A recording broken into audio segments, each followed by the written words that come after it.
بسم الله الرحمن الرحيم. أيها الأحبة، هذه وصفة لمن يعاني من الكحة أو ما يسمى بالسعال. ملعقتين من الحبة السوداء، وملعقتين من زيت السمسم طبيعي. طبعا الملعقتين هذه صغيرة مثل ما انتم شايفين، مثل ملعقة السكر. وملعقتين من الطحينة السائلة.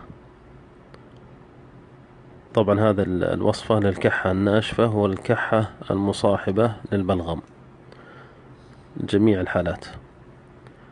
وملعقتين أيضا من الزنجبيل المطحون بودرة، وملعقتين من زيت الزيتون، وأيضا لابد يكون طبيعي، وإن كان مقري فيه أفضل.